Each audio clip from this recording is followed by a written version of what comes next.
Panggugulo o destabilisasyon laban sa Administrasyong Aquino ang isa sa mga tinitingnang anggulo sa pagpapasabog ng bus na yon kahapon sa Makati. At samantala, tukoy na rin daw ng sandataan lakas ang isang grupo na posibleng nasa likod ng pagpapasabog. Nakatutok si Sherian Torres. Kung kahapon terorismo ang posibleng anggulong nakikita ni Pangulong Noynoy Aquino sa pagsabog ng busa EDSA Makati, ngayon maging ang anggulong destabilisasyon kasama na rin sa tinitignan. There are certain sectors that are saying it might be an extortionist group. It's a destabilization plot.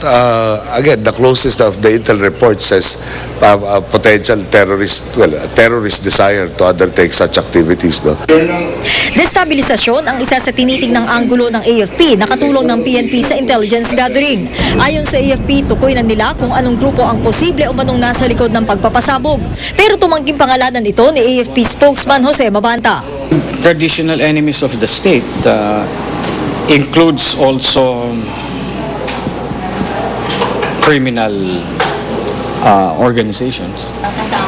81mm mortar ang ginamit na pampasabog sa Newman Goldliner bus, armas na meron sa armory ng AFP. Si Colonel Noel Miano ng AFP Munitions Control Center may teorya kung bakit 81mm mortar ang madalas gamit ng mga kalaban ng pamahalaan sa panggugulo.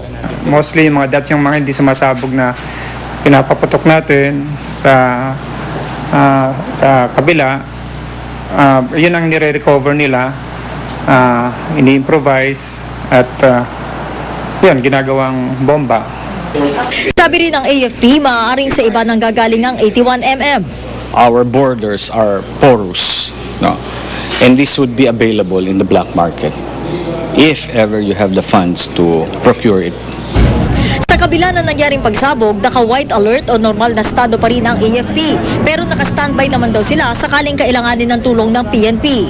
Di naman nagustuhan ni dating AFP Chief of Staff, ngayon Muntinlupa Representative Rodolfo Biazon, ang mga inilalabas na impormasyon ng PNP. Before we can make a conclusion, there should first be a completed investigation of the issue.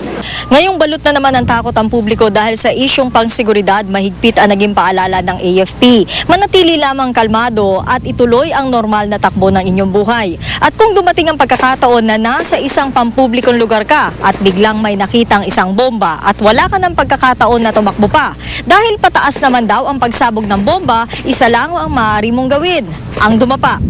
Sherian Torres, nakatutok, 24 oras.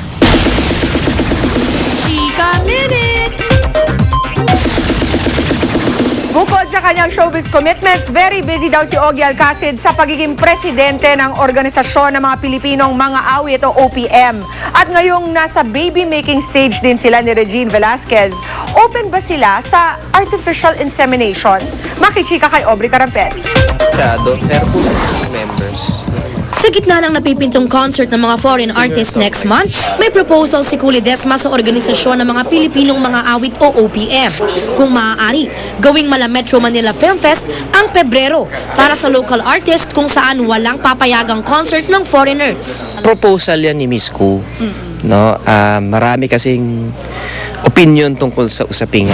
Uulitin ko po na ang stand ng OPM, hindi po kami against sa mga foreign singers. In fact, wini-welcome po natin ang lahat ng mga foreign singers na pumunta sa bansa natin. Kinumpirma naman ni Ogie na natanggap na niya ang confirmation of appointment ng Malacanang bilang bahagi ng EDSA People Power Commission. Ano lang naman ako, convener lang ako. It's concentrated sa music and entertainment. Yun naman ang alam natin, hindi ba? So, aalamin ko pa yung specifics ng trabaho. Tuhog siya sa pagiging OPM president ko. Aminado si Ogie na mas magiging busy siya lalo't nadagdagan pa ang kanyang trabaho. Gayunpaman, sinusubukan pa rin daw nila ng asawang si Regine na magka-baby. Hindi naman din kami bata at ang mahalaga naman dyan yung health din niya, hindi ba? Nakausap ng GMA News si Ogie sa taping ng Bubble Gang na kamakailan lang ay napabalitang mawawala na sa ere.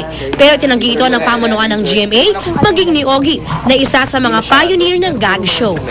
Aubrey Carampel, updated sa Showbiz Happening. Up next sa Chika Minute, nominado para sa 83rd Academy Awards. Inanunsyo na. Abangan nyo yan. Time out! Kung may mga atletang nagtatagisan sa palakasang pang-pisikal. Aba, meron na rin ngayong nagpapakitang gila sa patalasan naman ng isip. At dito sa Pilipinas, meron na tayo ng mga ganyan. Memory athletes ang tawag sa kanila. Makitime out muna tayo kay Chino Trinidad. August 11, 1996. Linggo yan. Ay, ang lupit! Hindi kaya, Sunday kayo. May 1, 1997. Webes or Thursday. Ang galing! Ang pagsasaulo ng araw na katumbas ng isang petsa ay isa lamang sa mga kakayanan ng dating Kristo sa sabungan na si Robert Racasa. Pinanganak ako July 23, 1967. Anong araw yon? Sunday yun. Tama. Mula 1582 hanggang year 9999 and beyond, minemorize namin. May pattern naman kasi. You just have to memorize the codes and then yung computation. To be exact, that's 3,074,324 dates. Pero hindi lang sa milyon-milyong petsa kakasa si Robert.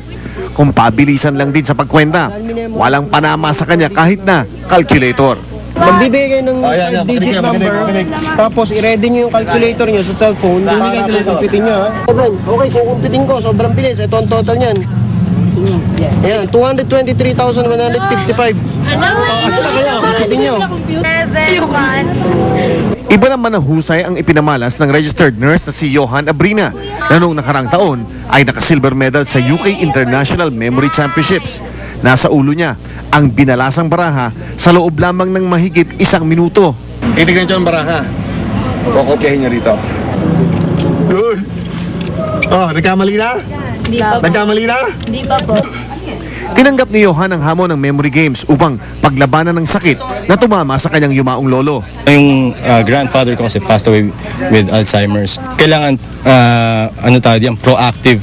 So kailangan meron tayong gagawin para at least kung nasa dugo man na natin yung sakit na yun, at least ma-prevent natin or ma-delay natin yung pagdating niya. At kung ang ibang mga atletang Pinoy ay patuloy na nagpapakita ng galing sa iba't ibang larangan, may nais ding patunayan sina Robert at Johan. Gusto na makita ng utak ng Pinoy ay napakahusay. Kailangan lang i-train at i-develop, i-push to the limit. Pagka naipakita namin to, magiging magandang halimbawa to para makita rin ng iba na kaya ng Pinoy. Chino Trinidad, Nakudutok, 24 oras. Susunod, exclusive, sanlaan sa Tondo, nilooban, mga suspect na magkalibin, arestado. Sa investigador ng bayan, babuyan sa isang residential area sa Pasig, inirereklamo, ubaho. ASCALS, dinumog sa Senado, kakulangan ng pondo, idinulog. Tutukan lahat ng yan, dito, sa 24 oras.